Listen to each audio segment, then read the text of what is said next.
Next நம்ம fourth topic 8.4ல illustration start பண்ண போறோம். அதுக்கு முன்னாடி நீங்க லாஸ்ட் வீடியோல நம்ம ஃபார்முலா கான்செப்ட் பார்த்தோம். நீங்க ஃபார்முலா இப்போ படிச்சிருப்பீங்கன்னு நினைக்கிறேன். நம்ம டோட்டலா எவ்வளவு ஃபார்முலாஸ் பார்த்தோம்? EVAக்கு வந்து ஒரு 9 ஃபார்முலாஸ் பார்த்தோம். நெக்ஸ்ட் சப்போஸ் EB80 கொடுக்கல, அதாவது ஆப்ரேட்டிங் இன்கமே கொடுக்கல, ஸோ அதை ஃபைண்ட் அவுட் பண்ணி EVA கண்டுபிடிக்க ஒரு 4 ஃபார்முலாஸ் பார்த்தோம். நெக்ஸ்ட் வந்து ஃபினான்சியல் லீவரேஜ் கொடுத்துருக்காங்கன்னா அதை யூஸ் பண்ணி எப்படி வந்து நம்ம EB80 ஃபைண்ட் அவுட் பண்ணோம், ஸோ அந்த ஃபார்முலா பார்த்தோம். நெக்ஸ்ட் நெட் ஆப்ரேட்டிங் ப்ராஃபிட்டுக்கு இன்னொரு ஃபார்முலாஸ் பார்த்தோம். Earnings per share and market capitalisation. So டோட்டலாக எவ்வளோ ஃபார்முலாஸ் வருதுன்னு பாருங்க. 9 + 4 + 4 டோட்டலாக நம்ம 17 ஃபார்முலாஸ் இந்த 8.4 டாப்பிக்கில் நம்ம டோட்டலாக 17 ஃபார்முலாஸ் பார்த்துருக்கோம் ஃப்ரெண்ட்ஸ். ஸோ அந்த 17 ஃபார்முலாஸ் தரவாக இருந்தால் தான் உங்களுக்கு இல்லுஸ்ட்ரேஷன்ஸ் எல்லாமே ஈஸியாக இருக்கும். நெக்ஸ்ட் நம்ம இருக்கிற எல்லா இல்லுஸ்ட்ரேஷன்ஸும் இந்த ஃபார்முலா பேஸ்மெண்ட் தான் நம்ம பண்ண போகிறோம். இப்போ ஃபர்ஸ்ட் இல்லுஸ்ட்ரேஷன் 12 பார்க்கலாம். A person made a capital investment of ₹2 lakhs in a company. Operating profit after taxes எவ்வளோ கொடுத்துருக்காங்க? 28,000. The opportunity cost of that investment is 10%. Calculate EVA. இப்போ நம்ம EVAக்கு என்ன ஃபார்முலா பார்த்துருக்கோம்? Net operating profit after taxes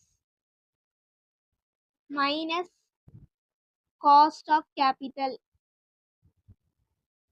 இங்கே நான் ஷார்ட்டாக எழுதுறேன், நீங்கள் எக்ஸாம் எழுதும் போது ஃபுல்லாக எழுதிக்கோங்க ஃப்ரெண்ட்ஸ். இப்போ net operating profit after taxes அவங்க கொடுத்துருக்காங்களா 28,000.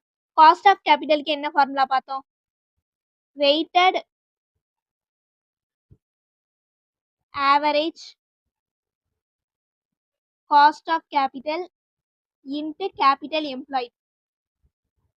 கேபிட்டல் எம்ப்ளாய்டுக்கு என்ன ஃபார்முலா பார்த்தோம்? லாங் டேர்ம் டெப்ட் ப்ளஸ் ஷேர் ஹோல்டர்ஸ் ஃபண்ட்ஸ். அதுதான் கேபிட்டல் இன்வெஸ்ட்மெண்ட் 2 lakhsன்னு கொடுத்துருக்காங்க. வெயிட்டட் ஆவரேஜ் காஸ்ட் ஆஃப் கேபிட்டலுக்கு அவங்க பர்சன்டேஜ் கொடுத்துட்டாங்க 10%ன்னு சொல்லி. ஸோ 10%. ஸோ நம்ம என்ன எழுதிக்கலாம்? 10 / 100 இன்ட்டு கேபிட்டல் எம்ப்ளாய்டு எவ்வளோ இருக்கு? 2 lakhs. இப்போ சப்ஸ்டியூட் பண்ணுங்க. 10 / 100 இன்ட்டு 2 lakhs எவ்வளோ வருதுன்னு பாருங்க, 20,000. இப்போ நம்ம EVA ஃபைண்ட் அவுட் பண்ணிடலாமா? So EVA = net profit after tax எவ்வளோ கொடுத்துருக்காங்க? இங்கே 28,000. இப்போ நம்ம காஸ்ட் ஆஃப் கேபிட்டல் எவ்வளோ ஃபைண்ட் அவுட் பண்ணோம்? 20,000. இப்போ 28,000லேருந்து 20,000 மைனஸ் பண்ணோம்னா நம்மளுக்கு EVA எவ்வளோ வருதுன்னு பாருங்க, 8,000. EVA என்னடி? Economic value added. ஸோ நம்ம என்னன்னு மென்ஷன் பண்ணணும்? ₹8,000. The goal of EVA is to take into account, அதாவது கன்சிடர் பண்ணுறோம் the cost of capital invested in the company. So நம்ம காஸ்ட் ஆஃப் கேபிட்டல் எக்ஸ்பெக்டேஷன் பண்ணது நம்மளுக்கு எக்ஸ்ட்ராவாக எவ்வளோ அமௌண்ட் வந்திருக்கு? 8,000.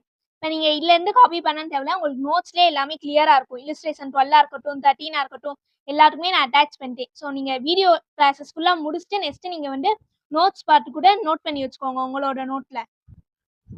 ஸோ இல்லுஸ்ட்ரேஷன் 12 புரிஞ்சுச்சான்னு பாருங்கள். ஏதாச்சும் டவுட் இருந்தால் கேளுங்க ஃப்ரெண்ட்ஸ்.